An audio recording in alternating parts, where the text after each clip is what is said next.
Assalamualaikum warahmatullahi wabarakatuh. Hari ini kita akan belajar tentang lebih dekat kepada Allah dengan mengamalkan sholat sunnah. Sebelum masuk ke materi sholat sunnah, alangkah baiknya kalian perhatikan dulu tujuan mempelajari sholat sunnah. Ini ada beberapa tujuan, silakan diperhatikan. Kita lanjut ke materi tentang sholat sunnah. Pengertian sholat sunnah adalah sholat sunnah yang apabila dikerjakan mendapat pahala dan apabila ditinggalkan tidak apa-apa.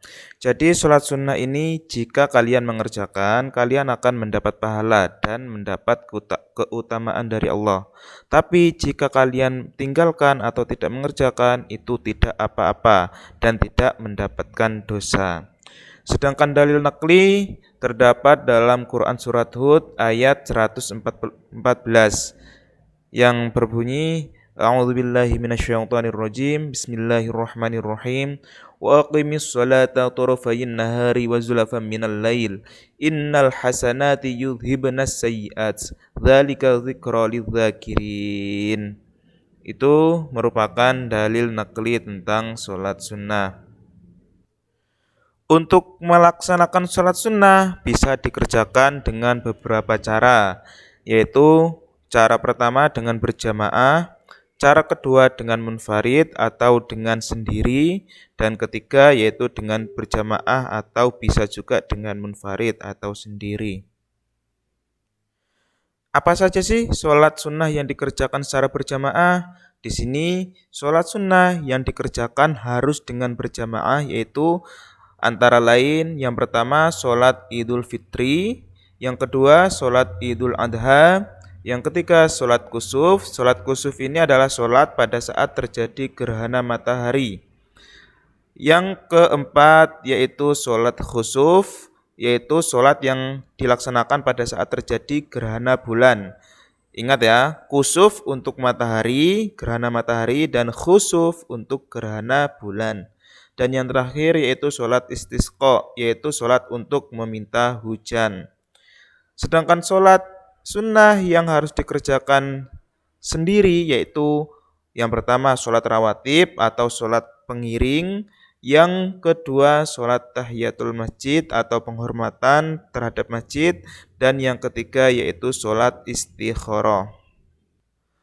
Sedangkan sholat yang boleh dikerjakan dengan cara berjamaah atau dengan cara munfarid adalah yang pertama yaitu sholat tahajud, yang kedua sholat duha, yang ketiga sholat tasbih, yang keempat sholat tarawih, dan yang terakhir adalah sholat witir. Kita bahas sholat yang harus dikerjakan dengan cara berjamaah dulu, yaitu sholat Idul Fitri. Pasti kalian tahu dan kalian pernah melaksanakan bahwasanya sholat Idul Fitri itu adalah sholat sunnah 2 rakaat yang dilaksanakan pada hari raya Idul Fitri, tepatnya pada tanggal 1 Syawal. Jadi setelah kita berpuasa Ramadan selama 1 bulan penuh, besoknya tanggal 1 Syawal kita melaksanakan sholat Idul Fitri atau sholat Id. Dan sholat Idul Fitri ini hanya dilaksanakan setahun sekali. Tata caranya gimana? Sholat Idul Fitri ini sholat sunnah muakkad dan rokaatnya itu ada dua rokaat. Rokaat pertama sebelum membaca Al-Fatihah kalian harus membaca takbiratul ihram sebanyak 7 kali. Dan rakaat kedua sebelum membaca Al-Fatihah kalian harus membaca takbir 5 kali. Dan pada saat membaca takbir tersebut kalian harus diselingi dengan membaca tasbih. Subhanallah walhamdulillah wala ilaha illallah wallahu akbar. Kemudian setelah sholat Idul Fitri dilanjutkan dengan khutbah oleh khotib. Yang selanjutnya adalah sholat Idul Adha Nah, kemarin pasti kalian sudah mengerjakan kan sholat Idul Adha, yaitu sholat hari raya kurban. Sholat Idul Adha adalah sholat yang dilaksanakan pada hari raya kurban atau hari raya Idul Adha yang dilaksanakan pada tanggal 10 Zulhijjah. Hukum mengerjakan sholat Idul Adha adalah sunnah mu'akkad. Jadi, sholat Idul Adha itu hukumnya sunnah mu'akkad. Sunnah yang dianjurkan, sunnah mu'akkad itu. Sunnah itu ada dua, sunnah mu'akkad sama sunnah khair mu'akkad.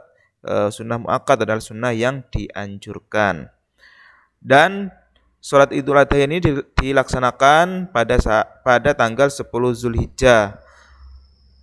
Terus, Pak, bagaimana yang tanggal 10 Zulhijjah itu orang haji yang ada di Padang Arafah? Khusus orang haji itu tidak disunahkan mengerjakan sholat Idul Adha. Itu tidak disunahkan. Jadi yang disunahkan adalah orang yang tidak berhaji. Sholat Idul Adha ini ada 2 rakaat, tata caranya sama seperti sholat Idul Fitri, cuma niatnya saja yang berbeda. Kalau sholat Idul Fitri niatnya usolli sunnatal Idul Fitri ini lillahi ta'ala. Kalau sholat Idul Adha usolli sunnatal Idul Adha ini lillahi ta'ala. Yang selanjutnya yaitu sholat kusuf. Ingat, kusuf pakai K. Itu gerhana matahari, sholat yang dilaksanakan pada saat gerhana matahari terjadi. Waktunya kapan, Pak? Waktunya ketika gerhana matahari tersebut dimulai hingga gerhana matahari tersebut selesai. Dan hukumnya adalah sunnah mu'akkad. Untuk tata caranya yaitu sholat kusuf itu terdiri dari 2 rakaat. Namun pada tiap-tiap rakaatnya itu terdiri dengan 2 surat Al-Fatihah dan 2 ruku. Pak, kok gitu, Pak? Iya, itu tata caranya. Gimana, Pak? Bagaimana caranya? Yaitu yang pertama kalian niat, yang kedua membaca surah Al-Fatihah, yang ketiga membaca surah-surah pendek atau disunahkan surah yang agak panjang. Kemudian ruku, setelah ruku kembali lagi membaca surah Al-Fatihah. Jadi pada tiap rakaatnya itu terdapat 2 Al-Fatihah dan 2 ruku. Selanjutnya setelah sholat dilanjutkan dengan khutbah. Lanjut ke sholat khusuf atau sholat gerhana bulan. Ingat bedanya, kusuf matahari, khusuf gerhana bulan. Sholat sunnah yang dilaksanakan ketika peristiwa gerhana bulan.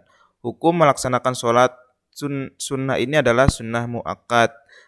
Tata caranya sama dengan sholat gerhana matahari.